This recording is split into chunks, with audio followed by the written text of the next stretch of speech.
ಈಗಾಗಲೇ IPL 2026 ಆರಂಭವಾಗಿರುವಂತದ್ದು. ಇವತ್ತಿಂದ ಪಂದ್ಯಗಳು ಸ್ಟಾರ್ಟ್ ಆಗಿದೆ. ಆದ್ರೆ ಈ ಪಂದ್ಯಕ್ಕೂ ಮುನ್ನ ಒಂದಿಷ್ಟು ಚರ್ಚೆಗಳು ಕಾರಣವಾಗ್ತಾ ಇರುವಂತದ್ದು. ಆ ಚರ್ಚೆ ಏನಂತಂದ್ರೆ, ವಿಧಾನಸಭೆ ಇರೋದು ಜನರ ಸಮಸ್ಯೆಯನ್ನ ಆಲಿಸ್ಲಿಕ್ಕೆ. ಆದ್ರೆ ಇಲ್ಲಿ ಬಂದಂತ ಸಮಸ್ಯೆಗಳ ಬಗ್ಗೆ ನೀವು ಕೇಳಿದ್ರೆ ಒಂದೊಮ್ಮೆ ಶಾಕ್ ಆಗ್ತೀರಿ. ಹೌದು, ಇವತ್ತು ನಾನು ಹೇಳ ಹೊರಟಿರುವಂತ ಸ್ಟೋರಿ ಮತ್ಯಾವುದೂ ಅಲ್ಲ. ಓರ್ವ ಗನಂದಾರಿ ಶಾಸಕ ನಮಗೆ VIP ಪಾಸ್ ಕೊಟ್ಟಿಲ್ಲ, ನಾವು RCB ಮ್ಯಾಚ್ ಅನ್ನ ಸ್ಟೇಡಿಯಂ ಅಲ್ಲಿ ಕೂತ್ಕೊಂಡು ನೋಡಬೇಕು, ಹಾಗಾಗಿ IPL ಮ್ಯಾಚ್ ಟಿಕೆಟ್ ಅನ್ನ ಶಾಸಕರಿಗೆ ಫ್ರೀ ಆಗಿ ಕೊಡಬೇಕು ಅನ್ನುವಂತ ಬೇಡಿಕೆಯನ್ನು ಇಟ್ಟಿದ್ದಾನೆ. ಇವನ ಬೇಡಿಕೆ ಎಂತದ್ದು, ಇದನ್ನ ಹೇಗೆ ಈಡೇರಿಸಿದ್ರು, ಇದರ ಬಗ್ಗೆ ಜನ ಏನಂತಿದ್ದಾರೆ, ಎಲ್ಲ ವಿಚಾರದ ಬಗ್ಗೆ ಇಂದಿನ ಈ ವಿಡಿಯೋದಲ್ಲಿ ನಾನು ಮಾಹಿತಿಯನ್ನು ನೀಡುತ್ತೇನೆ. ನೀವಿನ್ನೂ ನಮ್ಮ ಚಾನೆಲ್ ಅನ್ನ ಸಬ್ಸ್ಕ್ರೈಬ್ ಆಗದಿದ್ದಲ್ಲಿ ಸಬ್ಸ್ಕ್ರೈಬ್ ಆಗಿ, ಹಾಗೆ ಬೆಲ್ ಐಕನ್ ಕ್ಲಿಕ್ ಮಾಡೋ ಮೂಲಕ ನೋಟಿಫಿಕೇಶನ್ ಅನ್ನ ಪಡೆಯಿರಿ. ನಾವು ಚುನಾವಣೆ ನಡೀತದೆ, ಒಂದಿಷ್ಟು ಜನರನ್ನ ಶಾಸಕರಾಗಿ ಆರಿಸಿ ವಿಧಾನಸಭೆಗೆ ಕಳಿಸ್ತೇವೆ. ಯಾಕೆ ಕಳಿಸ್ತೇವೆ? ನಮ್ಮ ಸಮಸ್ಯೆಗಳ ಬಗ್ಗೆ ಅಲ್ಲಿ ಪ್ರಶ್ನೆ ಮಾಡಲಿ, ಅಲ್ಲಿ ಹೋಗಿ ಸುಮ್ಮನೆ ಚಾ ಕುಡಿದು ತಿಂಡಿ ತಿಂದು ಬರ್ಲಿ ಅಂತಲ್ಲ, ಅಥವಾ ಅಸಂಬದ್ಧವಾದ ಒಂದಿಷ್ಟು ವಿಚಾರಗಳನ್ನ ಚರ್ಚೆ ಮಾಡ್ಲಿ ಅಂತಲ್ಲ. ಆದ್ರೆ ಈ ಶಾಸಕ ಏನಿದ್ದಾರೆ ನೋಡಿ, ಇವರು ತುಂಬಾನೇ ಡಿಫ್ರೆಂಟ್. ಎಷ್ಟು ಡಿಫ್ರೆಂಟ್ ಅಂತಂದ್ರೆ, ಇವರು ರಾಜ್ಯದಲ್ಲಿ ಇರುವಂತಹ ಬಹುದೊಡ್ಡ ಸಮಸ್ಯೆ ಬಗ್ಗೆ ಚರ್ಚೆ ಮಾಡಿದ್ದಾರೆ. ಆ ಸಮಸ್ಯೆ ಇದೆಯಲ್ಲ, ಅದು ತುಂಬಾ ಕ್ರಿಟಿಕಲ್ ಆದಂತಹ ಸಮಸ್ಯೆ. ಅದು ಅಲ್ಲದೆ ಅದು ಜನರ ಬಗೆಗಿನ ಸಮಸ್ಯೆ ಅಲ್ಲ, ಶಾಸಕರಿಗೆ ಆದಂತ ಒಂದು ಸಮಸ್ಯೆ ಬಗ್ಗೆ ಚರ್ಚೆ ಮಾಡಿರುವಂತದ್ದು. ಅದು ಏನಂತಂದ್ರೆ, ಈಗ ಏನ್ IPL ಆಗ್ತಿದೆ ನೋಡಿ, RCB ಮ್ಯಾಚ್ ಗೆ VIP ಪಾಸ್ ಬೇಕಂತೆ, ಅದನ್ನ ಒದಗಿಸಿಕೊಡೋ ಪ್ರಯತ್ನವನ್ನ ಮಾಡ್ಬೇಕಂತೆ.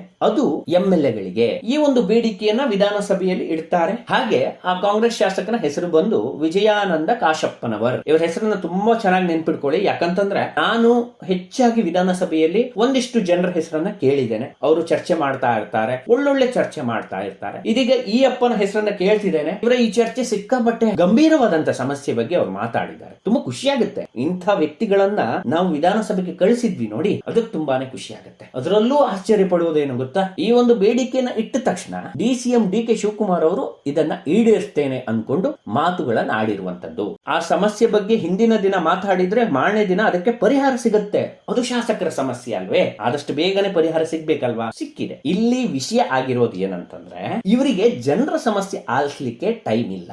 ಜನರು ಒಂದ್ ಸಮಸ್ಯೆಯನ್ನ ತಗೊಬಂದಿಟ್ರೆ ಅದನ್ನ ಬಗೆಹರಿಸಲಿಕ್ಕೆ ವರ್ಷಾನುಗಟ್ಲೆ ಬೇಕು, ತಿಂಗಳಾನುಗಟ್ಲೆ ಬೇಕು. ಒಂದು ಸಮಸ್ಯೆ ಹೇಳ್ಕೊಂಡು ಬಂದ ತಕ್ಷಣ ಇಲ್ಲ ನಾಳೆ ಬನ್ನಿ, ನಾಡಿದ್ ಬನ್ನಿ, ಆಚೆ ನಾಡಿದ್ ಬನ್ನಿ, ಹೀಗೆ ದೂಡಿ ದೂಡಿ ದೂಡಿ ಸಮಸ್ಯೆಯನ್ನ ತಳ್ಳಿ ತಳ್ಳಿ ತಳ್ಳಿ ತಳ್ಳಿ ಚುನಾವಣೆ ಸಂದರ್ಭದಲ್ಲಿ ಒಂದಿಷ್ಟು ಆಶ್ವಾಸನೆಗಳನ್ನ ಕೊಟ್ಟು ಜನರನ್ನ ಕುರಿ ಮಾಡೋದು. ಈ ಜನರನ್ನ ಕುರಿ ಮಾಡಿದ ತಕ್ಷಣ ಏನಾಗ್ತಾರೆ, ಜನರು ನಂಬ್ತಾರೆ, ವೋಟ್ ಹಾಕ್ತಾರೆ ಅನ್ನುವಂತ ಭ್ರಮೆ. ಈ ಎಲ್ಲ ವಿಚಾರಗಳಿಂದಾನೇ ನಮ್ಮ ದೇಶದ ರಾಜಕಾರಣ ಇಷ್ಟು ಕೆಟ್ಟ ಕೀಳು ಮಟ್ಟಕ್ಕೆ ಇಳಿತಾ ಇರುವಂತದ್ದು. ಈ ಶಾಸಕರಿಗೆ ಏನ್ ಚರ್ಚೆ ಮಾಡ್ಬೇಕು, ಏನ್ ಚರ್ಚೆ ಮಾಡಬಾರ್ದು ಅನ್ನೋದು ಗೊತ್ತಿಲ್ಲ. ಜನರ ಸಮಸ್ಯೆ ಆಲ್ಸಿ ಅಂದ್ರೆ ಆಲ್ಸಕ್ ಬರಲ್ಲ. ನೀವು ಒಂದೊಮ್ಮೆ ಶಾಸಕರೇ ನಿಮ್ಮ ಕ್ಷೇತ್ರಕ್ಕೆ ಹೋಗಿ, ಎಲ್ ರೋಡ್ ಆಗಿಲ್ಲ, ಯಾರ ಮನೆಗೆ ಗೃಹಲಕ್ಷ್ಮಿ ಬರ್ತಾ ಇಲ್ಲ, ಅಥವಾ ಯಾರ ಮನೆಯಲ್ಲಿ BPL ಕಾರ್ಡ್ ಇಲ್ಲ, ಎಷ್ಟು ಅನಕ್ಷರತೆ ಇದೆ ನಿಮ್ಮ ಊರಲ್ಲಿ, ಎಲ್ಲ ವಿಚಾರದ ಬಗ್ಗೆ ಫಸ್ಟ್ ಗಮನ ಹರಿಸಿ. ಆಮೇಲೆ ನೀವು VIP ಟಿಕೆಟ್ ಆದ್ರೂ ಪಡ್ಕೊಳ್ಳಿ, ಇಲ್ಲ ಅಂತಂದ್ರೆ ನಿಮ್ ಮನೆಗೆ ಪ್ಲೇಯರ್ಸ್ ಗಳನ್ನ ಕರೆಸಿ ಆಡ್ಸಿ. ಅಲ್ಲೇ ನೋಡಿ, ನೀವು ರಗಳೇ ಇಲ್ಲ. ವಿಧಾನಸಭೆಗೆ ಬರಲೇಬೇಡಿ. ಇನ್ಮೇಲೆ ಮ್ಯಾಚ್ ನೋಡ್ತಾ ಕೂತ್ಕೊಳ್ಳಿ. IPL 2 ತಿಂಗಳಿದೆ. ಒಂದಿನ ಬೆಂಗಳೂರಲ್ಲಿ ಮ್ಯಾಚ್ ಇರುತ್ತೆ, ಒಂದಿನ ಚೆನ್ನೈಯಲ್ಲಿ ಇರುತ್ತೆ, ಒಂದಿನ ಹೈದರಾಬಾದ್ ಅಲ್ಲಿ ಇರುತ್ತೆ, ಒಂದಿನ ಪುಣೆಯಲ್ಲಿ ಇರುತ್ತೆ. ಸೊ ಎಲ್ಲ ಕಡೆನೂ ಹೋಗಿ ಮ್ಯಾಚ್ ನೋಡಿ ಆರಾಮಾಗಿ ಎಂಜಾಯ್ ಮಾಡಿ ಮತ್ತೆ ಬನ್ನಿ. ಟೈಮ್ ಇದ್ದಾಗ ಒಂದಿಷ್ಟು 2 ಮಾತುಗಳನ್ನ ಆಡಿ. ಆಮೇಲೆ ನೆಕ್ಸ್ಟ್ ಇಂಡಿಯಾ ಮ್ಯಾಚ್ ಬರುತ್ತೆ, ಅಥವಾ ಯಾವ್ದೋ ಒಂದು ವರ್ಲ್ಡ್ ಕಪ್ ಮ್ಯಾಚ್ ಬರುತ್ತೆ, ಆ ಮ್ಯಾಚ್ಗೂ ಟಿಕೆಟ್ ಸಿಕ್ಕಿಲ್ಲ ಅಂತ ಹೇಳಿ ಅದನ್ನ ಉಪಮುಖ್ಯಮಂತ್ರಿಗಳು ವ್ಯವಸ್ಥೆ ಮಾಡಿಕೊಡ್ತಾರೆ. ಆಮೇಲೆ ನೀವು ಅದನ್ನೇ ಮಾಡ್ತಾ ಕೂತ್ಕೊಳ್ಳಿ. ಆಮೇಲೆ 5 ವರ್ಷ ಮುಗಿಯುತ್ತೆ, ವೋಟ್ ಕೇಳಕ್ ಹೋಗ್ತಿರಲ್ಲ, ನೀವು ವೋಟ್ ಕೇಳಲಿಕ್ಕೆ ಹೋದ್ರೆ ಕ್ಲೀನ್ ಬೌಲ್ಡ್ ಮಾಡಿ ಕಳಿಸ್ತಾರೆ ನಿಮ್ಮನ್ನ, ಗ್ಯಾರಂಟಿ. ಹೌದು, ಈ ತರದ ವಿಚಾರಗಳನ್ನ ವಿಧಾನಸಭೆಯಲ್ಲಿ ಚರ್ಚೆ ಮಾಡ್ತೀರಿ ಅಂತಂದ್ರೆ ನಾಚಿಕೆ ಆಗ್ಬೇಕು ನಿಮ್ಗೆ. ಏನ್ ಮಾಡಕ್ ಹೊರಟಿದ್ದೀರಿ ನೀವು? ರಾಜ್ಯದ ಹೆಸರನ್ನ ಹರಾಜ್ ಹಾಕ್ತಾ ಇದ್ದೀರಿ ನೀವು. ಒಂದು ಕಾಮನ್ ಸೆನ್ಸ್ ಬೇಡವಾ? ಯಾವ್ದ್ರ ಬಗ್ಗೆ ಚರ್ಚೆ ಮಾಡ್ಬೇಕು, ಯಾವ್ದ್ರ ಬಗ್ಗೆ ಚರ್ಚೆ ಮಾಡಬಾರ್ದು ಅನ್ಕೊಂಡು. ಹಿಂದಿನ ವರ್ಷ RCB ಕ್ರಿಕೆಟ್ ಮ್ಯಾಚ್ ಅನ್ನ ಗೆಲ್ಲುತ್ತೆ. ಕ್ರಿಕೆಟ್ ಮ್ಯಾಚ್ ಅನ್ನ ಗೆದ್ದ ತಕ್ಷಣ ನಿಮಗೆ ಮೆರವಣಿಗೆ ಮಾಡಬೇಕು ಅನ್ಸುತ್ತೆ. ನೀವೊಂದು ಗ್ರಾಂಡ್ ಆಗಿರುವಂತಹ ಮೆರವಣಿಗೆಯನ್ನ ಮಾಡ್ತೀರಿ, ಎಲ್ಲ RCB ಪ್ಲೇಯರ್ಸ್ ಅನ್ನ ಕರ್ಸ್ತೀರಿ, ನೀವು ಫೋಟೋ ತಗೊಳ್ತೀರಿ, ಸೆಲ್ಫಿ ತಗೊಳ್ತೀರಿ, ಅವ್ರ ಜೊತೆ ನಿಮ್ಮ ಮಕ್ಕಳು, ಮರಿ ಮೊಮ್ಮಕ್ಕಳು, ನಿಮ್ಮ ರಿಲೇಟಿವ್ಸ್ ಅವರೆಲ್ಲರನ್ನ ವೇದಿಕೆಯಲ್ಲಿ ನಿಲ್ಲಿಸಿ ಫೋಟೋ ತಗೊಳ್ತೀರಿ. ಇದೆಲ್ಲದಕ್ಕೆ ನಿಮ್ಮ ಹತ್ರ ಟೈಮ್ ಇರುತ್ತೆ. ಆ ದಿನ ಅದೇ ಮೆರವಣಿಗೆಯಲ್ಲಿ 11 ಜೀವಗಳು ಬಲಿಯಾದವು. ಆ ಟೈಮಲ್ಲಿ ಪೋಷಕರು ಒಂದಿಷ್ಟು ಪ್ರಶ್ನೆಗಳನ್ನ ನಿಮ್ಮ ಹತ್ರ ಕೇಳಿದ್ರು. ಆ ದಿವಸ ಆನ್ಸರ್ ಮಾಡ್ಲಿಕ್ಕೆ ನಿಮ್ಮ ಹತ್ರ ಮೀಟರ್ ಇರ್ಲಿಲ್ಲ. ಯಾಕಂತಂದ್ರೆ ಆನ್ಸರ್ ಮಾಡೋ ಪರಿಸ್ಥಿತಿಯಲ್ಲೇ ಇರ್ಲಿಲ್ಲ. ಯಾಕಂದ್ರೆ ನೀವು ಆವಾಗ ಅಪರಾಧಿ ಸ್ಥಾನದಲ್ಲಿ ನಿಂತ್ಕೊಂಡಿದ್ರಿ. ಆ ದಿವಸ ಆದಂತ ಅಧ್ವಾನ ಏನಿದೆ ಅದನ್ನ ಇಡೀ ದೇಶವೇ ಮರೆಯುವಂತದ್ದಲ್ಲ. ಅಷ್ಟು ಕರಾಳ ದಿನವಾಗಿ ಹೋಯ್ತು. ಏನೋ RCB ಗೆಲ್ತು ಅಂತ ನೀವು ವಿಜಯೋತ್ಸವ ವಿಜಯೋತ್ಸವವನ್ನ ಆಚರಿಸಿದ್ರಿ, ಅದು ಕ್ಷಣಾರ್ಧದಲ್ಲೇ ಶೋಕಾಚರಣೆಯಾಗಿ ಬದಲಾಗಿ ಬಿಡ್ತು. ಈ ಎಲ್ಲ ಅಧ್ವಾನಗಳಿಗೆ ನೀವು ಕಾರಣರಾದ್ರಿ. ಆ ಟೈಮಲ್ಲಿ ಒಂದಿಷ್ಟು ಪರಿಹಾರಗಳನ್ನು ನೀವು ಕೊಟ್ರೆ, ಆವಾಗ ಪೋಷಕರು ಒಂದಿಷ್ಟು ವಿಚಾರಗಳನ್ನು ನಿಮ್ಮ ಹತ್ರ ಪ್ರಸ್ತಾಪ ಮಾಡಿದ್ರು. ನೀವು ಪರಿಹಾರ ಕೊಡ್ತೀರಿ, ನಮ್ಮ ಮಕ್ಕಳನ್ನು ವಾಪಸ್ ಕೊಡ್ಲಿಕ್ಕೆ ಆಗ್ತದಾ ಅಂತ. ನಿಮ್ ಪರಿಹಾರ ಬೇಡ, ನಮ್ಗೆ ನನ್ನ ಮಕ್ಕಳನ್ನು ವಾಪಸ್ ಕೊಡಿ ಅಂತ ಅಂಗಲಾಚಿ ಬೇಡ್ಕೊಂಡು ಜನರನ್ನ ರಕ್ಷಿಸಬೇಕಾದಂತ ನೀವುಗಳೇ ಇಂತಹ ಅಧ್ವಾನ ಮಾಡಿಕೊಂಡು ಅವರ ಬಲಿಗೆ ಕಾರಣರಾಗಿದ್ರಿ. ಈಗ ನಿಮ್ಗೇನು VIP ಪಾಸ್ ಬೇಕಂತೆ ಮ್ಯಾಚ್ ನೋಡ್ಲಿಕ್ಕೆ. ಏನು ಕರ್ಮ ಬಂದಿದೆ ನಿಮ್ಗೆಲ್ಲ. ಹೋಗಿ ಜನರ ಸಮಸ್ಯೆ ಬಗ್ಗೆ ಚರ್ಚೆ ಮಾಡಿ ಅಂತಂದ್ರೆ ಈ ತರದ ಅಧಿಕ ಪ್ರಸಂಗಗಳು. ಭಾಷೆ ಉಂಟ ನಿಮ್ಗೆ? ಏನ್ ಮಾಡ್ತಿದ್ದೀರಿ ಅನ್ನೋ ಒಂದು ಕಾಮನ್ ಸೆನ್ಸ್ ಇಲ್ಲದೆ ಮಾಡ್ತಿದ್ದೀರಲ್ಲ ನೀವೆಲ್ಲ.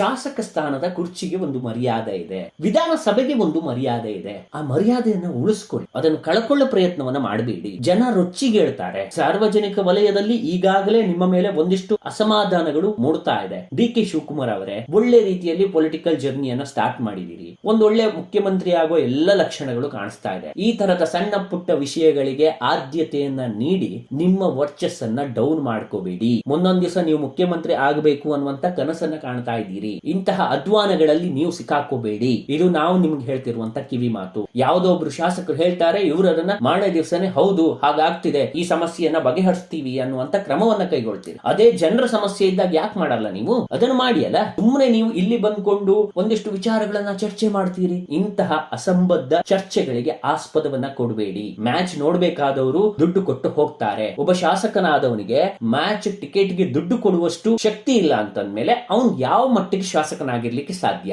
ಅದೊಂದು ಮನೋರಂಜನೆ ಅಷ್ಟೇ. ಅದು ಬೆಟ್ಟಿಂಗ್ ಗಳಿಗೆ ಉತ್ತೇಜನ ನೀಡುವಂತದ್ದು, ಮ್ಯಾಚ್ ಫಿಕ್ಸಿಂಗ್ ಆಗುವಂತದ್ದು. IPL ಅಂದ್ರೆ ಇರೋದೇ ಬಿಸಿನೆಸ್ ಗೋಸ್ಕರ. ನೀವು ಅಂತ ಮ್ಯಾಚ್ ಗಳನ್ನು ನೋಡ್ಲಿಕ್ಕೆ ಟಿಕೆಟ್ ಫ್ರೀ ಮಾಡಿ ಅಂತ ಅವ್ರು ಯಾರೋ ಹೇಳ್ತಾರೆ, ಇವರು ಮಾಡ್ತಾರೆ. ಒಂದು ಟಿಕೆಟ್ ದುಡ್ಡು ಕೊಟ್ಟು ಹೋಗುವಷ್ಟು ಯೋಗ್ಯತೆಗಳು ಇಲ್ವಾ ಹಾಗಾದ್ರೆ ನಿಮ್ಮಲ್ಲಿ? ಜನರ ಸಮಸ್ಯೆಗಳಿಗೆ ಧ್ವನಿಯಾಗಿ ಅಂತ ನಿಮ್ಮನ್ನಲ್ಲಿ ಕಳಿಸಿದ್ರೆ ಇಂತಹ ಬೇಡದ ವಿಚಾರವನ್ನೇ ನೀವು ಚರ್ಚೆ ಮಾಡ್ತೀರಿ. ಹಿಂದೊಮ್ಮೆ ಒಬ್ರು BJP ಶಾಸಕರಿದ್ರು, ಅವರು ಕೋಳಿ ಅಂಕದ ಬಗ್ಗೆ ಚರ್ಚೆ ಮಾಡಿದ್ರು. ಕೋಳಿ ಪಡೆ ಆಗ್ತಾ ಇಲ್ಲ ನಮ್ಮೂರಲ್ಲಿ, ಅದಕ್ಕೆ ಅವಕಾಶ ಕೊಡಬೇಕು, ಅದೊಂದು ಗ್ರಾಮೀಣ ಕ್ರೀಡೆ ಅನ್ನೋದಾಗಿ ಚರ್ಚೆ ಮಾಡಿದ್ರು. ನೋಡಿ, ಇಂತಹ ವೆಲ್ ಎಜುಕೇಟೆಡ್ ಪರ್ಸನ್ ಗಳನ್ನೆಲ್ಲ ನಾವು ಶಾಸಕರಾಗಿ ವಿಧಾನಸೌಧಕ್ಕೆ ಕಳಿಸ್ತಾ ಇದ್ದೀವಿ. ನಮ್ಮ ದೌರ್ಭಾಗ್ಯ ಇದು. ಈ ದೌರ್ಭಾಗ್ಯವನ್ನ ಸರಿ ಮಾಡಬೇಕು ಅಂತಂದ್ರೆ ಇಂತಹ ಶಾಸಕರನ್ನ ಆದಷ್ಟು ಬೇಗನೆ ಮೂಲೆ ಗುಂಪು ಮಾಡೋದು ಉತ್ತಮ. ಇವರು ನಮ್ಮ ರಾಜ್ಯವನ್ನ ಆಳೋದು ಬೇಡ. ಈಗ ಇರೋ ಪರಿಸ್ಥಿತಿಯೇ ಹದಗೆಟ್ಟು ಹೋಗಿದೆ. ಇನ್ನು ಈ ತರದವರು ಮತ್ತೆ ಮುಂದುವರೆದರೆ ಕಿತ್ತು ಹೋಗುತ್ತೆ ರಾಜ್ಯ. ನಾನು ಹೇಳೋದೇನಂತಂದ್ರೆ ಇಂತಹ ಸಮಸ್ಯೆಗಳ ಬಗ್ಗೆ ಇನ್ಯಾವತ್ತು ಧ್ವನಿ ಎತ್ತೋ ಕೆಲಸವನ್ನ ಮಾಡಬೇಡಿ. ಯಾಕಂತಂದ್ರೆ ಇದು ಅಂತ ಗಂಭೀರ ಸಮಸ್ಯೆ ಅಲ್ಲ. ಈ ಸಮಸ್ಯೆಗಳಿಗೆ ನೀವೇ ಕೂತ್ಕೊಂಡು ಏನಾದ್ರು ಸೊಲ್ಯೂಷನ್ ಮಾಡ್ಕೊಳ್ಳಿ, ಆಯ್ತಾ? ಜನರ ಸಮಸ್ಯೆಗಳಿಗೆ ಪರಿಹರಿಸುವಂತ ಕೆಲಸವನ್ನ ಮಾಡಿ. ನೀವು ಮುಂದೆ ಬರಬೇಕು ಅನ್ನುವಂತ ಆಸೆಗಳಿದ್ರೆ, ಮತ್ತೆ ಅಧಿಕಾರಕ್ಕೆ ಬರಬೇಕು, ಅಧಿಕಾರ ಅನುಭವಿಸಬೇಕು ಅನ್ನುವಂತ ಕನಸುಗಳಿದ್ರೆ ಜನರ ಸಮಸ್ಯೆಗಳಿಗೆ ಕಿವಿಯನ್ನ ಕೊಡಿ. ಈ ವಿಡಿಯೋ ಬಗ್ಗೆ ನಿಮ್ಗೆ ಏನ್ ಅನ್ಸುತ್ತೆ ಅನ್ನೋದನ್ನ ಕಮೆಂಟ್ ಬಾಕ್ಸ್ ನಲ್ಲಿ ತಿಳಿಸಿ.